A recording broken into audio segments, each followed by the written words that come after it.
खरा चेहरा या पॉडकास्टमध्ये आपल्या आजचे विशेष गेस्ट आहेत रुपाली ताई. मी पण म्हणतो शांत बस.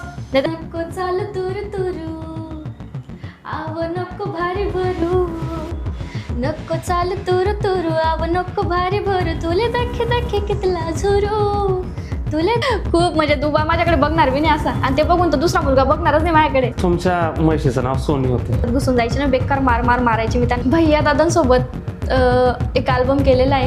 विनोद दादा मला फोन करून सांगायचे फ्री असले ना ताई एक गाणं, तर त्यांना ना माझ्या आवाजात गाणं ऐकायला खूप आवडते. मला कॉल करायचे गाणं म्हणून दाखवा ना ताई, एक मुलगी म्हणून आपला समाज परिवार सिंगिंग वगैरेसाठी किंवा डान्सिंग वगैरेसाठी.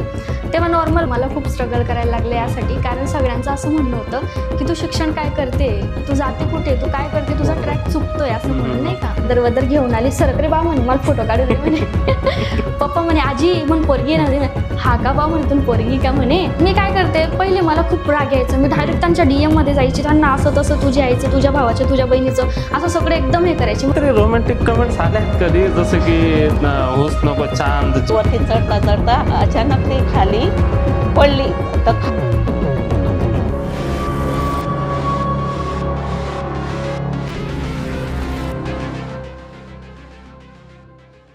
राम राम मंडळी, खरा चेहरा या पॉडकास्टमध्ये आपल्या आजचे विशेष गेस्ट आहेत रुपाली ताई. नमस्कार. अगदी गावाला म्हैशी चारण्यापासून सुरू केलेला त्यांचा हा प्रवास आज इंस्टाग्रामवर 258K त्यांनी फॅमिली जमवलेली आहे. जेव्हा ते डान्स करताना तेव्हा असं वाटतं जणू इंस्टाग्राम इथे रखतोय. आणि त्यांचं अभिनय कौशल्य असं की एकदा जर अभिनय पाहायला लागले की तुम्ही पाहतच राहणार. आणि जेव्हा ते सिंगिंग करायला लागताना जणू 7 सुरांची मैफिलच सजते. नमस्कार रुपाली ताई. नमस्कार दादा.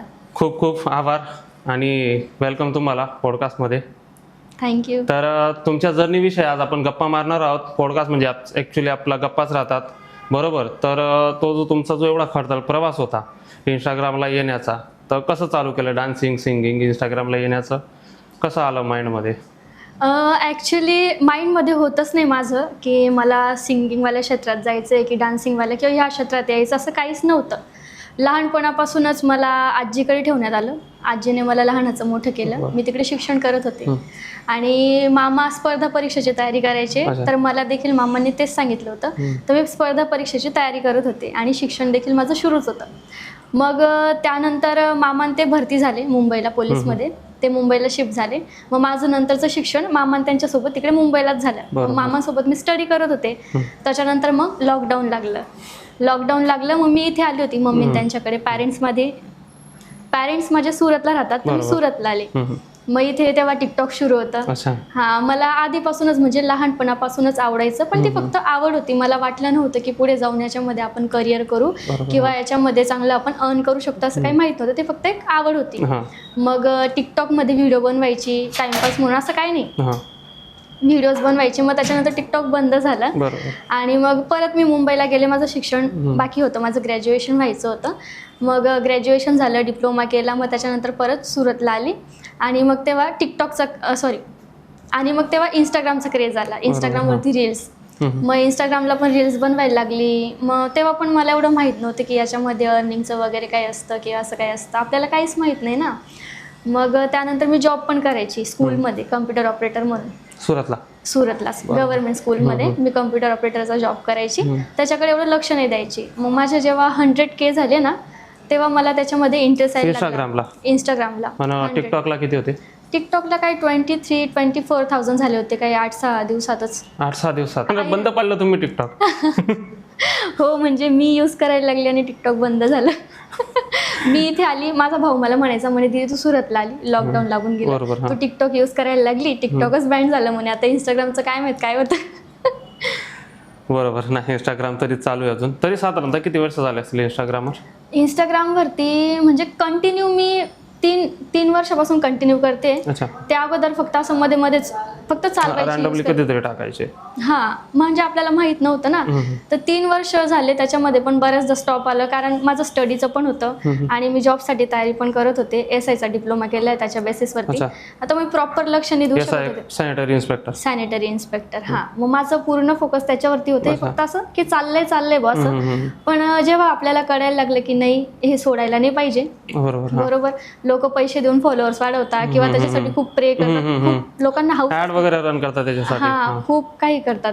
तर सगळ्यांनी मला समजवलं आणि त्याच्यानंतर मग माझ्या लाईफमध्ये माझा एक भाऊ आला भावेश मोरे, माझ्या मावशीचा मुलगा आहे. तर त्याने मला खूप जास्त सपोर्ट केला त्याच्यामध्ये आणि तोच म्हणजे आयडी वगैरे मॅनेज करतो. तर सगळ्यात जास्त तुमची ती व्हायरल गेलेली ती रील कुठे आहे, नवरीचा भाऊ हा तोच भावेश? हो हो तोच भावेश. नवरीचा भाऊ कुठे आहे, नवरीचा भाऊ तोच फार व्हायरल गेलेली ती रील. हा तर मग जसं जसं त्याने मला शिकवत गेला बऱ्याच म्हणजे बऱ्याचशा गोष्टी त्याने शिकवल्या. पहिले मी खेड्यागावात राहायची बरोबर. म्हणून मला बऱ्याचशा गोष्टी नाही समजायच्या की कसे कपडे घालायला पाहिजे, कसं बोलायला पाहिजे, कसं काय त्या प्रकारे. त्याच्यानंतर मी कॉलेजला पण जायची ना, खूप सिम्पल राहायची तेव्हा. हा मग जसं जसं तो मला गाईड करत गेला. आता तो कसं त्यांच्या जनरेशन जेनझी आहे ना तो बरोबर. तो जसं गाईड करत जातो तसं मी करत जाते. तुम्ही पण जेनजीच आहेत? नाही फक्त बर्थ इयर माझं 2000 आहे. पण माझी आजी खूप स्ट्रिक्ट होती ना, तर ती मला खूप म्हणजे तिच्या प्रकारे वाढवायची. अजिंते कुठं राहता? अजिंते गावाला राहायचे, वेल्हाणे खुर्द, तालुका पारोडा, जिल्हा जळगाव. हे माझ्या मामाचं गाव. हो. पूर्ण शिक्षण तिथेच केलंय?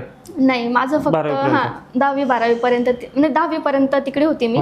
12वीला तालुक्यावर जायची. अच्छा. पारोड्याला. आणि मग त्याच्यानंतर कॉलेज आणि डिप्लोमा मग मी मुंबईला. मग घरच्यांची परमिशन होती आधीपासूनच होतं घरच्यांचं की बनवा रील वगैरे, काही प्रॉब्लेम नाही केले घरच्यांनी? नाही परमिशन तर नव्हतीच. म्हणजे मम्मी पप्पांचं एवढं काही म्हणणं नव्हतं. त्यांची कशी एकुलती एक पोरगी आहे तर त्यांना असं की आमची पोरगी जे करेल ते चांगलंच करेल.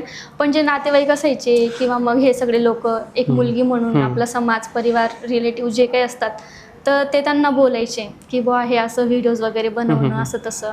म्हणजे आधीपासून मी स्कूल कॉलेजमध्ये पार्टिसिपेट करायची ना सिंगिंग वगैरेसाठी किंवा डान्सिंग वगैरेसाठी, तेव्हा नॉर्मल वाटायचं. पण मग सोशल मीडिया म्हटलं म्हणजे लोकांचा जीवच घाबरतो ना. तर तेव्हा मला म्हणजे एक मुलगी म्हणून जे रेस्ट्रिक्शन्स असतात ते तर होतेच. पण मग त्याच्यानंतर ह्या फील्डमध्ये जाणं माझ्यासाठी खूप टफ होतं. बरोबर. नाही कारण पुष्कळ जणांची ना फार नॅरो माइंडेड थिंकिंग राहते, खूप जास्त. मुलगी आहे सोशल मीडियावर जाते वगैरे.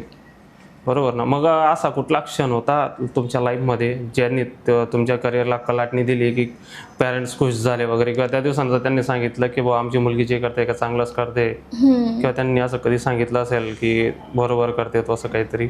हो म्हणजे आधीपासून तर मला खूप स्ट्रगल करायला लागले यासाठी. कारण सगळ्यांचं असं म्हणणं होतं की तू शिक्षण काय करते, तू जाते कुठे, तू काय करते, तुझा ट्रॅक चुकतोय असं म्हणून नाही का. मग मला तर आवड होती तर मलाही असं वाटत होतं की आता गव्हर्नमेंट जॉब मिळणं काय एवढं इझी नाही. जोपर्यंत मी काही करत नाहीये तोपर्यंत ऍटलिस्ट मला हे तरी करू द्या, नाही का. मग मला खूप जास्त टॉर्चर होत होतं, भांडणं होत होते घरातलं वातावरण पण खराब होत होतं खूप जास्त.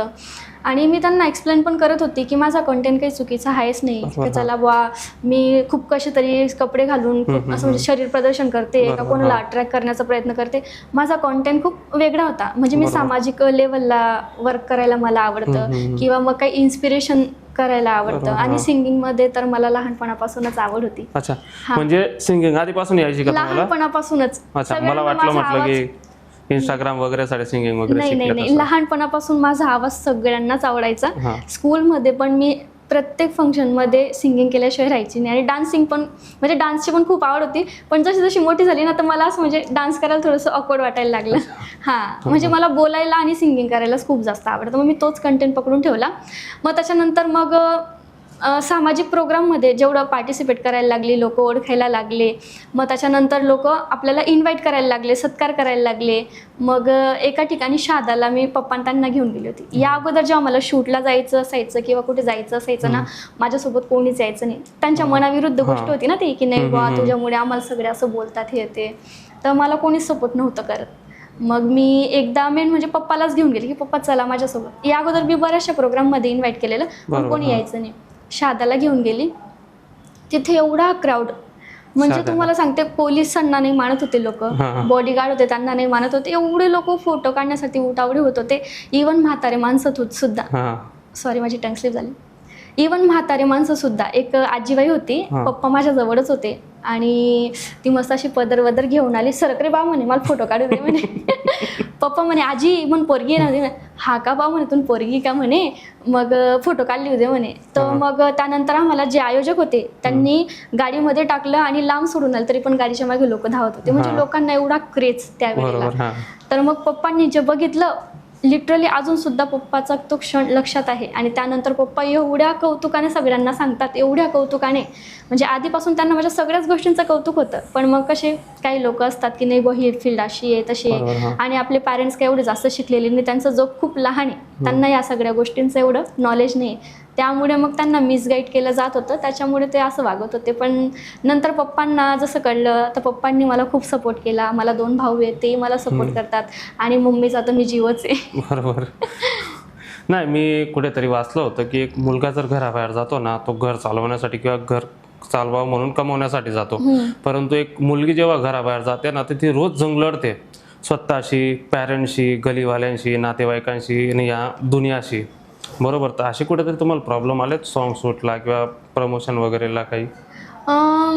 प्रमोशन्स वगैरे किंवा ह्या सगळ्या गोष्टींमध्ये मला एवढा काही प्रॉब्लेम नाही आला. खरं तर बाई म्हणून जेव्हा जन्माला येतं ना व्यक्ती, तर तिची जी लढाई असते ना ती घरातूनच सुरू होऊन जाते. बरोबर. हां.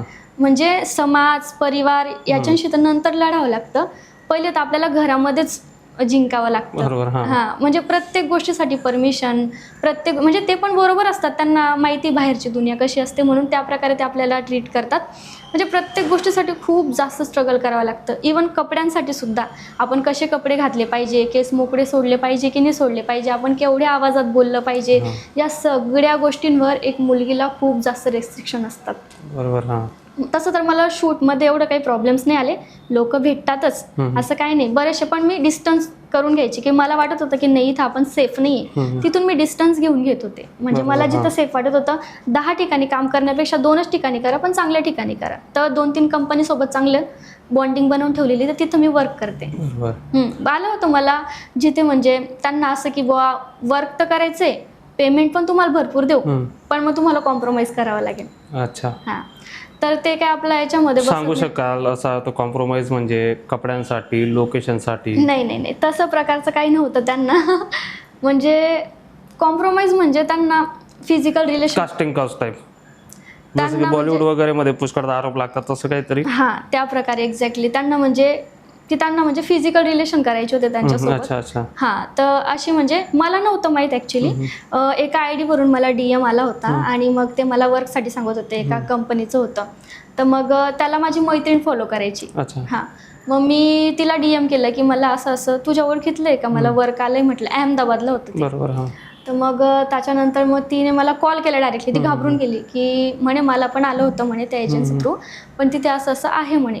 अच्छा. म्हणजे त्यांनी सांगितलं, फ्रेंडने तुम्हाला सांगितलं की फ्रेंडने असली मला- काहीतरी रिक्वायरमेंट आहे बघ हो. त्यांची? मग मी त्याला DM केला. मग मी तरी पण तिने मला सांगितलं ना, तरी म्हटलं चला पडताळणी करू. मग त्याच्यासोबत थोडा वेळ डिस्कस केली. म्हटलं कसं काय नाही.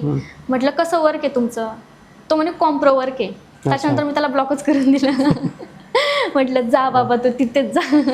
असं असतं म्हणजे बऱ्याच ठिकाणी ना, मुलगी म्हणून बऱ्याच ठिकाणी आता कोणाची मजबुरी असते तर कोणाला करायला लागतं, हे की नाही. म्हणजे लोक असे पण आहेत की फायदाच घ्यायला बघतात. प्रसिद्धीसाठी, पैशासाठी काहीतरी कदाचित बाकी लोक होई म्हणतात. बरोबर ना? नावासाठी, पैशांसाठी, काही काही लोकांना करावं. ब्रँड वगैरे मोठा असेल तर लोक होई म्हणतात, पैसे जास्त भेटले तर. तर कधी खराब कमेंट्स, निगेटिव्ह कमेंट्स काय आले? निगेटिव्ह कमेंट्स तर खूपच यायचे स्टार्टिंगला, अजूनही येतात. मग कशा टॅकल करता? मी काय करते, पहिले मला खूप राग यायचा. मी डायरेक्ट त्यांच्या DM मध्ये जायची, त्यांना असं तसं तुझी आईचं, तुझ्या भावाचं, तुझ्या बहिणीचं असं सगळं एकदम हे करायची. मग त्याच्यामुळे ना माझं डोकं जास्त दुखायचं. नंतर मी विचार केला की यांना ह्या सगळ्या गोष्टींचा काही फरक पडणार नाही. बरोबर. हां. कमेंट आली, बघायची, हसून घ्यायचं, प्रोफाईल बघून घ्यायची, बघायचं की हा व्यक्ती कसा दिसतो, याची प्रोफाईल कशी, तो आपल्याला काय बोलतोय, बरोबर. हां. है ना. म्हणजे म्हण आहे की स्वतःच्या बुडाखाली दुनियाभरचा अंधार आणि आपल्याला सांगतात तिथे हसून घ्यायचं, त्याला ब्लॉक करून द्यायचं आणि कमेंट डिलीट करून द्यायची. बरोबर. जास्त आर्ग्युमेंट करत बसायचं नाही. म्हणजे हा रस्ता आहे, आपल्याला रस्त्यामध्ये काही अडथळा येतोय ना, तर आपण साईडने निघून जायचं. असं उगीच कशाला त्यांच्या तोंडी लागत. काहीतरी रोमॅन्टिक कमेंट्स आले आहेत कधी, जसं की हुस्न को चांद जवानी कहते हैं देख कर हम तुझे, ताजमहल कहते ते होतं ना, ते मन पिक्चर मधलं काहीतरी, ते तशा काहीतरी आल्यात रोमॅन्टिक कमेंट्स वगैरे आलेले आहेत? हो, बऱ्याचशा अशा 1-2 आयडीज होत्या, म्हणजे मी स्टोरीज वगैरे ठेवायची ना. मग काय करायचे तुम्ही, फॉलो करायचे का अशा कमेंट्स आल्या त्यांना, की रिप्लाय फार चांगला सुंदर रिप्लाय देण्याचा प्रयत्न करायचे? म्हणजे बघा, चांगल्या पण कमेंट येतात आणि वाईटही कमेंट येतात. आपल्याला आपल्या भावनांवर कंट्रोल करायचं असतं. अच्छा. म्हणजे कोणी वाईट बोललं म्हणजे लगेच राग नाही येऊ द्यायचा, आणि कोणी खूप चांगलं बोललं लगेच भावूक नाही व्हायचं. बरोबर. आपल्याला नाही माहिती समोरच्या व्यक्तीच्या मनात काय आहे. म्हणून आपलं फक्त फोकस ज्या गोष्टीवर त्याच्यावरच ठेवायचं, असं सगळं येत राहतं. हा. मग कोणी आपली प्रशंसा केली त्याला थँक्यू म्हणायचं, कोणी अपमान केला त्याला इग्नोर करून पुढे जायचं. बरोबर. तर बरेचसे यायचे, कोणी लग्नासाठी विचारायचं, कोणी लव्ह यूचे मेसेज करायचे, हा. बरेचसे मेसेज यायचे. आणि मी माझ्या घरात खूप फ्री राहते, मी सगळं शेअर करते घरात. म्हणजे माझ्या आणि माझ्या घरच्यांच्या मध्ये कुठल्याही गोष्टींचा पडदा नाही. हा. मी त्यांना सगळं शेअर करते. मला कोणी कमेंट करते, कोणी शायरी लिहून पाठवते, मग मी पप्पाला सांगते बघा पप्पा मला हे असं म्हणताय, बघ मम्मी मला असं म्हणताय. लगे माझे पप्पा म्हणतात तू पण येडी आहे आणि ते पण येडे आहेत. त्यांना माहिती ना, मी त्यांना सगळं शेअर करते. आता बघा कोणाला आपण आवडतोय तो आपल्याला शेअर करतोय, त्याचं स्वातंत्र्य आहे. बरोबर. हा. आपल्याला जर तो आवडत नसेल तर त्याचा अपमान करण्याचाही आपल्याला काही अधिकार नाही. तुम्ही 2-3 गाणे गायलेत युट्यूबला. स्टार्टिंगला मी म्हणजे मला तेच गाणे गायची आवड होती, ते पण मी केलंय. त्याच्यानंतर अल्बम सॉन्ग पण केलेत. पण मग त्याच्यानंतर मला मी जे करते टेक्स्टाईलमध्ये स्पीच वगैरेचं किंवा मग प्रमोशन्स वगैरे, मला हे जास्त कम्फर्टेबल वाटत होतं म्हणून मी ते स्किप केलं. तुम्ही गायलेलं जे गाणं आहे त्याच्या 2 लाईन्स जर तुमची इच्छा असेल तर. हो नक्की. नसेल तरी गावाच लागेल. ओके. म्हणजे काय आहे ना की अहिराणी भाषेत आहे ना, माझं थोडं सूरमध्ये मला असं वाटतं की मी जेव्हा अहिराणी गाणं गाते ना, मी एवढं खास नाही गात. पण एखादी हिंदी किंवा मराठी गाणं गाते ना, तर मला असं वाटतं की मी ते खूप चांगलं गाते. मग अहिराणी गाणं गा. अहिराणी गाणं त्याच्यामध्ये नाही सूर लागत चांगलं. तुम्ही जे तुमचे 2 गाणे आहेत. ओके. नको चाल तुर तुरू, आव नको भारी भरू, नको चाल तुर तुरू, आव नको भारी भरू, तुले दखे दखे कितला झुरू, तुले दखे दखे कितला झुरू, तुले दखे दखे कितला झुरू, आव चाल सोनी लगीन करू, तुले दखे दखे कितला झुरू, आव चाल सोनी लगीन करू. हे मी फर्स्ट गाणं बनवलेलं जे माझ्या चॅनलवरती अपलोड झालेलं. अच्छा.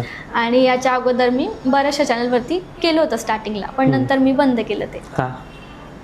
कारण मला नाही वाटत होतं की याच्यामध्ये आपण करायला पाहिजे बॉ असं, किंवा मग करायला पाहिजे तर आपल्या चॅनलवर करायला पाहिजे असं. फारच छान आवाज आहे तुमचा.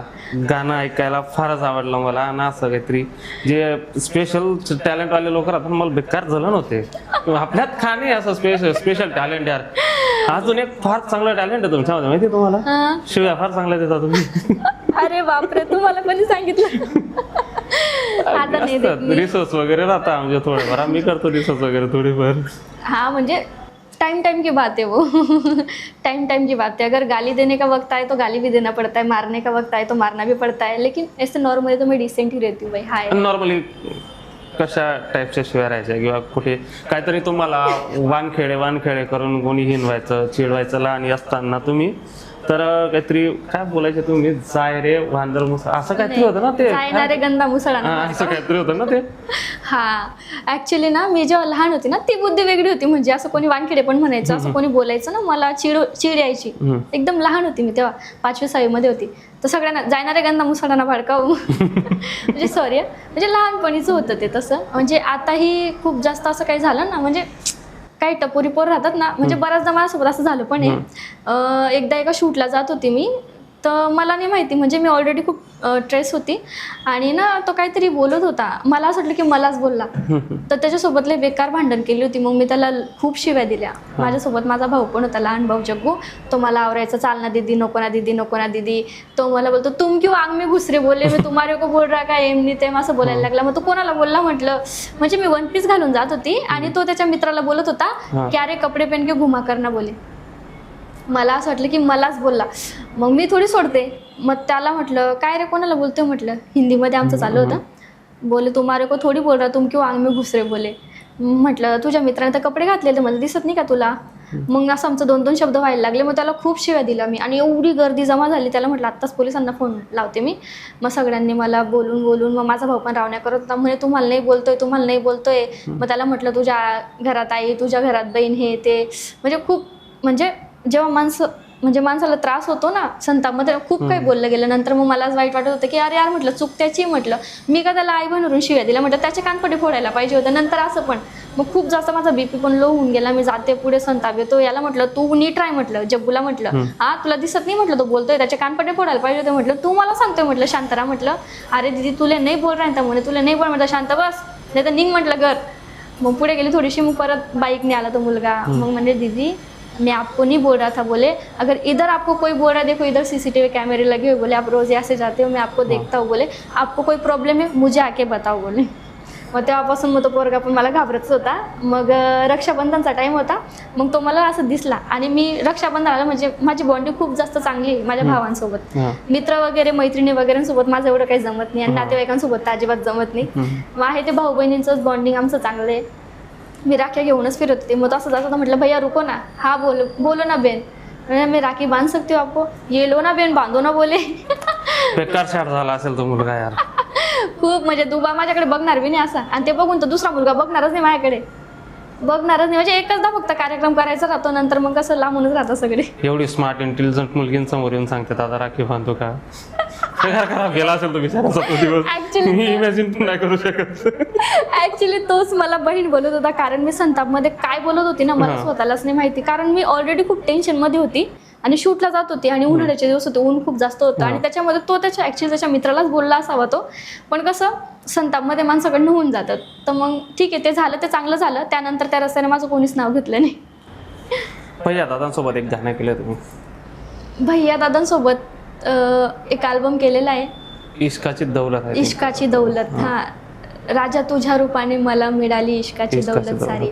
दादा आपल्या घरी आले होते आणि सगळेच आपल्या घरी थांबले होते. खूप डाऊन टू अर्थ पर्सन. सगळे म्हणजे जे पण जेवढं पण कॅमेरामॅन पूर्ण क्रू होता. ग्रुप सगळे आपल्या घरी. आपलं घर खूप छोटं आहे पण तरी ते राहिले एकदम मस्त. आणि त्यांचा स्वभाव एवढा भारी आहे ना, भैया माझे फेवरेट आहेत. हा, त्यांचा स्वभाव मला खूप आवडतं. आमचं बॉन्डिंग पण खूप आधीपासून आहे. कधीपासून माहिती आहे का, टिकटॉक पासून. जेव्हा त्यांचं ते गाणं आलं होतं ना, या समोरला वट्टावर मी गावागले ना ती मोठा घर, तेव्हापासून भैया दादा सोबतची माझी बॉन्डिंग. आणि अजूनही खूप भारी व्यक्तिमत्व आहे भैया दादाचं. त्यांनी पण खूप स्ट्रगल केलेलं आहे. बेकार बूस्ट केलेलं ते गाणं, खतरनाक चाललेलं ते गाणं पण. तर खूप डाऊन टू अर्थ आणि सगळ्यांसोबत खूप चांगले राहायचे. म्हणजे एवढे मोठे सिंगर पण खूप मस्त राहतात. स्ट्रगल आहे तसा आहे त्यांचा. तसं आहे स्ट्रगल, खूप सिम्पल आहे. काम म्हणजे तुम्ही काम नाही केलंय का सोबत म्हणजे त्यांनी सिंगिंग केलेली आणि मी व्हिडिओ मध्ये होती इथे सुरतला शूट. विनोद दादांसोबत कधी काम केलंय? नाही, विनोद दादांसोबत कधीच काम नाही केलेलं आहे. आम्ही ऍक्च्युली भेटलो पण नाहीत, पण विनोद दादा माझी बॉन्डिंग खूप चांगली. कॉल वगैरे. हा, विनोद दादा मला फोन करून सांगायचे फ्री असले ना ताई एक गाणं. तर त्यांना ना माझ्या आवाजात गाणं ऐकायला खूप आवडते. मला कॉल करायचे गाणं म्हणून दाखवा ना ताई. मग त्यांना मी गाणं म्हणून दाखवायची. त्यांना खूप आवडायचं. त्यांचं नवीन गाणं आलं ना की मला दादांचा फोन असायचा, ताई आपलं गाणं आलंय, रील बनवा म्हणून. अंजनाताई भरलेकर, चांगली बॉन्डिंग आहे तुमची, चांगल्या प्रकारे ओळखता तुम्ही. हा, अंजनाताई पण माझी खूप जास्त फेवरेट आहे. त्यांचा स्वभाव छान आहे. आम्ही असं भेटतो वगैरे, ते पण घरी येतात, मी पण जाते. म्हणजे खूप चांगली फ्रेंडशिप आहे. त्यांचा पण आवाज खूप भारी आहे. त्यांचे गाणे मला खूप आवडतात. खानदेशनी माऊ ती पण माझी बेस्ट फ्रेंडच आहे. ती पण माझं खूप लाड करते. आमचं म्हणजे एकदम भारी बॉन्डिंग आहे आमची पण. जलन वगैरे नाही होत? कशाबद्दल जलन होईल की यार हिने आई रील जास्त चाली गई, कोणी आई रील नाही चालली वगैरे असं काहीतरी? नाही, असं कधीच नाही होत. म्हणजे आम्ही जास्त बोलत नाही. म्हणजे सतत कॉल करा, टेक्स्ट करा असं काही नाहीये. पण आम्ही जेव्हाही भेटतो ना म्हणजे एकदम छान भेटतो. जलन वगैरेचं काही नाही. आता जेवढी ज्याची मेहनत आहे तेवढं त्याला भेटणारच आहे. म्हणून जलन वगैरेचा एवढं काही आहे नाही. आणि मला आवडते, ती खूप छान दिसते, सुंदर दिसते ती. तिची ड्रेसिंग पण खूप छान आहे. आम्ही सांगायला पाहिजे मुलांनी की मला ती आवडता वगैरे, त्यांची ड्रेसेस वगैरे चांगला आहे. ठीक आहे, तुम्ही एक ऑब्झर्व करू शकता, अच्छा असा ड्रेस घातलाय. नाही, असं मला कधीच नाही होत दादा, कोणाबद्दलच नाही होत. कारण मला असं वाटतं म्हणजे माझा जो काल होता ना त्याच्यापेक्षा माझा आज खूप बेटर आहे. आणि मी अशी होप ठेवते की माझं उद्या देखील बेस्ट असेल. म्हणजे जेवढं माझं स्ट्रगल आहे ना तेवढं मला भेटेल. मला असं वाटतं त्यांच्या पद्धतीने त्यांना भेटतंय, माझ्या पद्धतीने मला भेटेल. त्यांची लाईफ वेगळी, माझी लाईफ वेगळी. म्हणून मला असं कधीच कुठल्याही वस्तूला माऊच नाही. कोणाला पण बघितलं ना मला त्याला बघून असं वाटतच नाही की यार याच्याकडे असेल, माझ्याकडे असं नाही. मला एवढंच म्हणणं आहे की कालपेक्षा माझ्याकडे आज खूप चांगलं आहे. मग म्हशी चारायला का जायचे तुम्ही? म्हशी चारायला मला जावं लागायचं. कारण कसं आहे की मी आणि आजी आम्ही दोघंच राहत होतो गावाला. मामाचं एवढं मोठं शेत आहे आणि त्याच्यानंतर कोंबड्या, बकऱ्या, म्हशी खूप पसारा होता. मग माझे जे आजोबा होते ना ते ऑफ झालेत. म्हणजे जेव्हा ते हॉस्पिटलला असायचे मुंबईला, आजी मोस्टली तिथंच असायची हॉस्पिटलमध्ये बाबांसोबत. तर मग घराची सगळी जिम्मेदारी माझ्यावर असायची. मी तेव्हा खूप छोटी होती, 7वी 8वी मध्ये होती मी तेव्हा. आणि माझे मामा पण शिक्षण घेत होते, एक मोठे मामा आणि छोटे मामा मुंबईला रोहित शेट्टी फिल्म इंडस्ट्रीमध्ये वर्क करतात. तर घरी फक्त मीच होती, म्हणून मला ते करावंच लागायचं. 2 मामा आहेत? 2 मामा आहेत. 2 मामा म्हणजे माझी मम्मी ते 3 बहिणी 2 भाऊ आहेत. सगळेच मुंबईला असतात. फक्त एक मामा पोलीस आहेत? एक मामा पोलीस आहेत, एक मामा पोलीस, दुसरे फिल्म इंडस्ट्रीमध्ये. हां, फिल्म इंडस्ट्रीमध्ये होते. तर मग मामा फिल्म इंडस्ट्रीमध्ये असल्या कारणाने मला बऱ्याचशा गोष्टींसाठी जास्त म्हणून हे होतं की नाही, तुला नाही माहिती इथे कसं असतं, तू त्या फील्डमध्ये जाऊच नको आणि तुला सावली पण नाही पडू देणार म्हणे मी फिल्म इंडस्ट्रीची. असं मामा स्वतः काम करतात तरी? हां, म्हणजे त्यांनी असं ना, आता काय प्रत्येक फील्डमध्ये काही ना काही असतं. खराब लोक तर प्रत्येक गलीत, गावात, मग घरात, प्रत्येक कुठेही भेटू शकतं, असं काही नाही. तर मग तेच, मग मी जेव्हा गावाला होती ना, मला सगळंच करावं लागाय, ऑप्शनच नव्हतं. मग शेतातली कामं म्हणा, शेतातली मजुरं म्हणा, किंवा म्हशी चारणं म्हणा, कोंबड्या बकऱ्या सगळ्या गोष्टी, चुला पोतारण्यापासून तर म्हशीचं शेण गोळा करण्यापर्यंत सगळंच करावं लागायचं. तुमच्या म्हशीचं नाव सोनी होतं, तुमच्या गाण्यात ते चालना सोनी लगीन करू, काय चालतं मी आहे की असं नॉर्मली लिहून दिलेलं की असं सोनीवरचं जे प्रेम तुमचं उमळून आलं म्हणून तुम्ही ते गाणं वगैरे लिहिलं असं? नाही नाही, असं काही नाही. म्हणजे सोनी, मी तिला लाडत माझी म्हणे सोनी असं. म्हणजे कधीतरी ना दुसऱ्यांच्या शेतात घुसून जायची ना, बेकार मारायची मी त्यांना, मला लाडायचं, अरे म्हणे सोनीले मी कसं मारिले. म्हणजे काय काय जे वर्ड्स आहेत ना, ताऊ, सोनी, मोनी, हे ना कॉमन वर्ड्स आहेत, म्हणून मी एकदम सिम्पल आणि कॉमन वर्ड यूज केला गाण्यामध्ये, जेणेकरून ते म्हणजे मोस्टली सोनी नाव, आणि तिथे गावात पण बऱ्याचशा मुलींचं नाव सोनी होतं. अच्छा, असं होतं? हा, तर म्हटलं एक कॉमन वर्ड म्हणून मी तो वर्ड तिथं सेट केलेला. बाकी माझी सोनी वेगळी, नी सोनी वेगळी. तुम्ही SI केलंय डिप्लोमा? SI डिप्लोमा केला. त्यात डिलिव्हरी वगैरे पण शिकवता? नाही. तुम्ही कुणाची तरी डिलिव्हरी केलेली आहे, जर वाचुकत नसेल तर?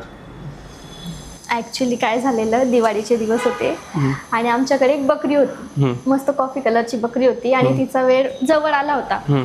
मग तिला असं बाबुडाच्या झाडाखाली बांधली होती. मग ना ती तिथे म्हणजे डिलिव्हरी करायचा प्रयत्न करत असेल, पण तिला शरम वाटत असेल, खूप गोंधळ होता ना आजूबाजूला, म्हणून मग आई मला काय बोलली की जा म्हणीला थोडं शेतातून राऊंड मारून आण म्हणे, तिचा आज दिवस जवळ येऊन गेलेला आहे, असं आज उद्यामध्ये होऊन जाईल म्हणे. मी तिला घेऊन गेले, मी आणि माझा मावस भाऊ दादू, आम्ही गेलो मस्त.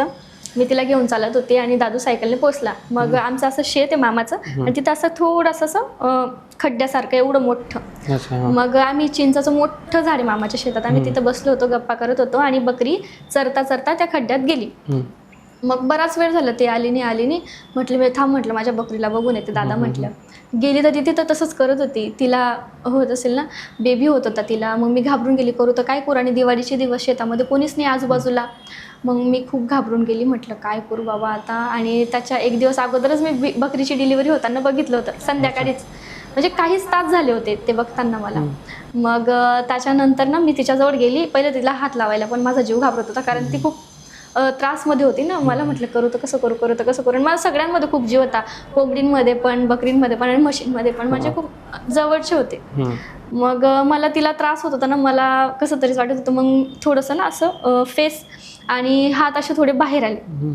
मग मी काय केलं, असं पकडलं, हात तर खूप असे थरथर करत होते. माझी मम्मी ओढायचा प्रयत्न करत होती, पण निघतच नव्हतं. मग पटकन मी त्याला काढलं आणि बकरी डायरेक्ट अशी पडली तिकडे पुढे. मग मी त्याला असं ठेवलं, मग मी बकरीला घ्यायला लागले, तेवढ्यात अजून परत दुसरं पिल्लू बाहेर आलं. मस्त दोन, हां, एक मेल होता आणि एक फिमेल होता. मस्त छान, एक व्हाईट कलरचा आणि एक कॉफी कलरचा होता बकरा होता, आणि एक बकरी होती. मग त्यांना मस्त मी विहीरजवळ घेऊन गेली, त्यांची आंघोळ वगैरे केली. मग त्यांना ना मी असं ऑरेंज आणि व्हाईट कलरचा ड्रेस घातला होता, तर त्यांना असं पकडलं होतं ना, माझा पूर्ण ड्रेस खराब झालेला. आणि मग मी जिथं जायची, बकरी माझ्या मागे यायची, मस्त पिलांना क्लीन वगैरे केलं, आणि त्यांना असं घेऊन मग मी घरी आले. सगळे एवढे नवल करायचे, बापरे म्हणे एवढीशी पोरगी, म्हणे एवढी काय डेंजर आहे म्हणे. माझ्या आजीला तर म्हणजे पूर्ण गावात हे करायचे, बापरे तुमने नात गरी डेंजर आहे बाप, बडा कामच बोलती, 500 बेकार हुशार आहे सगळेच. आणि म्हाताऱ्या माणसांसोबत माझी खूप जास्त बॉन्डिंग होती तिथे. म्हणजे मी असं म्हाताऱ्यांमध्येच बसणं, त्यांच्याशी गप्पा वगैरे करणं, त्यांचं ऐकणं, हेच सगळं असं होतं. तुम्ही कॉम्पिटेटिव्ह एक्झामची तयारी केलेली होती, ट्राय केलं होतं कॉम्पिटेटिव्ह एक्झाम द्यायचं, हां, का सोडलं? कारण बेकार टफ होतं, आणि रीलमध्ये कमी मेहनतीत जास्त पैसा आहे म्हणून, किंवा एक करिअर इकडे सेट झालं म्हणून? असं काही नाही बघा, प्रत्येक फील्डमध्ये मेहनत आहे, विषय इंटरेस्टचा असतो. हा. म्हणजे जिथं आपल्याला इंटरेस्ट असतं ना तिथं मज्जा करून करून काम करतं व्यक्ती, आणि एखाद्या ठिकाणी जबरदस्ती पाठवल्यासारखं मग तिथं कसं आपल्याला लक्षच नाही लागत. आता आधीपासून तर मी तयारी करतच होती आणि आताही सोडले असं काही नाही. म्हणजे फॉर्म वगैरे भरणं सुरू राहतं की कुठे पास झालो, लागलं तर लागलं असं. परंतु त्याच्यासाठी 18-17 तास अभ्यास वगैरे करावा लागते, मेहनत घ्यावी लागते. खरं सांगते, एवढा अभ्यास माझ्याने नाही होत, म्हणून मला खूप टफ वाटतं. मला खूप, आणि हे इझी वाटतं असंही नाही आहे, याच्यामध्ये पण खूप इरिटेट होऊन जातं माणसाला कधी कधी. बरेचसे क्लायंट्सचे शूट्स असतं, तर बरेचसे म्हणजे रिपेअर करायला लागतं व्हिडिओमध्ये की हे असं नाही तसं पाहिजे होतं, असं नाही तसं पाहिजे होतं. कधी कधी उन्हात अनात पावसाळ्यात बऱ्याच ठिकाणी शूट करावं लागतं, लांब लांब जावं लागतं. म्हणजे इझी काहीच नाही आहे, सगळ्याच ठिकाणी स्ट्रगल आहे. फक्त विषय इंटरेस्टचा आहे, जिथं इंटरेस्ट असतो तिथं सगळं सहन करून घेतं व्यक्ती. हां, तेच होऊन जातं ना, आपलं इंटरेस्ट राहतं म्हणून आपण ठीक आहे करत राहतो. तुम्ही एक बाबासाहेबांचं एक गायन गायलं होतं. हां, मी मगाशी एक इंस्टाग्रामला रील टाकला होता बाबासाहेबांचं सॉन्गचं. म्हणजे मीच रीलमध्येच बघितलं होतं. एक मस्त एक ताई होत्या, त्यांनी मस्त म्हटलं होतं ते गाणं, ज्याच्यामध्ये माता रमाईच्या भावना व्यक्त करण्यात आल्या होत्या. अच्छा. आणि मला खूप जास्त हे वाटलं, म्हणजे मी ते तर सतत गुणगुणत राहते, पण मला असं वाटलं की यार मी टाकायला पाहिजे गाऊन हे गाणं. खूप छान गाणं होतं. प्रश्न नाही समजला मला, ते गाणं ऐकायचं होतं म्हणून मी हा प्रश्न टाकला आहे. अच्छा, तुम्हाला ऐकायचं होतं गाणं? ओके ओके, मी 2 ओळी गाऊन दाखवते. खूपच सुंदर गाणं आहे, आणि म्हणजे एकदम म्हणजे बाबासाहेबांचं आणि माता रमाईंचं प्रेम एकदम पवित्र आणि एवढं छान, बापरे, म्हणजे कोणाकडनंच होणार नाही. हां. तर गाण्याच्या 2 ओळी अशा होत्या. हो पाट राखा हो बंधू नावेचा नवाडी, पाट राखा हो बंधू नावेचा नवाडी, सांभाळून नेर माझ्या साहेबाची होडी, सांभाळून नेर माझ्या साहेबाची होडी. हो गेल्या गेल्या धनी पत्र मला लिहिताल का, सुख दुःखाचं त्यात सार काही लिहिताल का, येडेच येडेवर अन्न पाणी घेताल का, गड्याची आन माझी लवकरच येताल का, तुझ्या स्वाधीन केली माझी बालवाडी, तुझ्या स्वाधीन केली माझी बालवाडी, सांभाळून नेर माझ्या साहेबाची होडी, सांभाळून नेर माझ्या साहेबाची होडी. खूपच छान. थँक्यू. रूपाताई यांच्या लहानपणीच्या काहीतरी मजेदार आणि काही खोडकर आठवणी आपण त्यांची आई म्हणजेच त्यांच्या आजीकडे ऐकून घेणार आहोत. ती म्हणजे रुपाली ही 4 वर्षाची होती, आणि ती तिचे मम्मी पप्पाकडे ते भाड्याने राहत होते. आणि ती 4 वर्षांनी असताना ती भाड्याने म्हणजे वरती माळावरती ती चढत होती, गाणं बोलत होती ती, हाका मारू ये बानू नको डोळ्यात आणू, हे असं गाणं बोलून ती वरती चढता चढता अचानक ती खाली पडली. तर खाली एक भाडोत्रीचे चूल चालू होत्या आणि त्याच्यावर भाजी शिजत होती, ती भाजीमध्ये ती पडली, बटाट्याची भाजीमध्ये, आणि तिचं सगळं हे म्हणजे पोट बीट सगळं जळून गेलं. मग तिच्या आईने मला फोन लावला की आई रुपालीचं असं झालं, मग आता काय करू, घरामध्ये कोणी नव्हतं काय नाही. मग मी तशीच आले आणि तिला लगेच रात्र म्हणजे अशी पकडून तिला रात्रभर गाडीमध्ये धरून ते धुळ्याला घेऊन गेले मी. मग तिथं धुळ्याला 15 दिवस दवाखान्यामध्ये तिला ॲडमिट केलं आणि चांगलं केलं. त्यापासून ती रुपालीला माझ्याकडेच ठेवलं, तिला इकडे काय येऊ दिलं नाही. तर मग तेव्हापासून ती मग तिथं शाळेत तिचं नाव घातलं. मग ते पहिली दुसरीला गेली. मग तिला ना पहिले लहानपणापासून सगळ्याच सवयी लागल्या तिला, गॅदरिंगच्या, गाणे म्हणायचं, नाचायचं. मग सगळं सर पण कौतुक करायचे त्याचे शाळेमध्ये, सगळ्या गोष्टींमध्ये तिचे पहिला नंबर यायचा.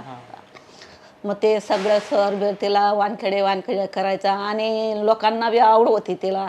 म्हणजे आज रुपाली वानखेडेचा असं कार्यक्रम आहे म्हणून सगळे लोक यायचे शाळेमध्ये ऐकायला सगळ्या गोष्टींचा. म्हणजे मग ते अशी आमच्या गावाला 7वीपर्यंत शाळा होती. हां, ते 7वीपर्यंत त्याचे सगळे ऐकायचे कार्यक्रम. परत मग ती थोडी मोठी व्हायला लागले, मग तिला 10वीला आमच्या गावाजवळ एक ढोले म्हणून गाव आहे, तिथं टाकलं. मग ते ढोलेला यायला लागले. तिथं पण गॅदरिंगमध्ये भाग घ्यायचे ते सर्व काही कोणत्या गोष्टीचं.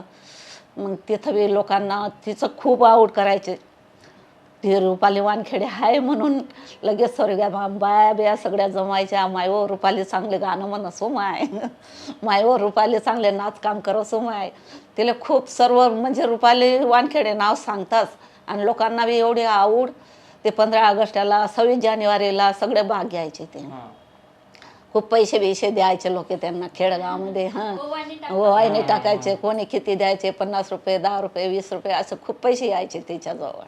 आणि परत अजून लहानाची तिची एक खोड म्हणजे माझा बी हा मोठा मुलगा थोडा म्हणजे किती 10-12 वर्षाचा असेल तो. त्याने एक दिवशी काय केलं, निंबू काढला आणि तिची मम्मी पण आली होती. निंबू काढला आणि असं घसून घ्यायचं ना, असं अंगात टाकायचं. तिला वाटलं हे काहीतरी आहेच. मग ते असं लोडायचं तो खाली, इकडे तिकडे. तिला वाटलं तर काय होतं बुवा, निंबूने काय चावतं का काय, चटका लागतो. मग तो म्हणतो मला निंबूने चटका लावला. ही दूर पळायचे. मग तिची मम्मी खूप शिवाय घालायचे तिला. काय झालं ग तुला, काय झालं? ते म्हणते मामा मला निंबू लावतो. मग निंबूने काय मरून चालली तू, असे जोराने शिवाय घालायचं. तिच्या लहानपणीच्या खूप खोडी होत्या. खूपच मजेशीर आणि रंगतदार पॉडकास्ट झालेला आहे. चॅनलला सबस्क्राईब करा, लाईक करा, कमेंट करा, शेअर करा. आणि नवीन सुरुवात आहे दादांनो, तुमच्यासाठी सुरुवात केलेली, तुम्ही सपोर्ट करा तरच आम्ही वरती जाऊ.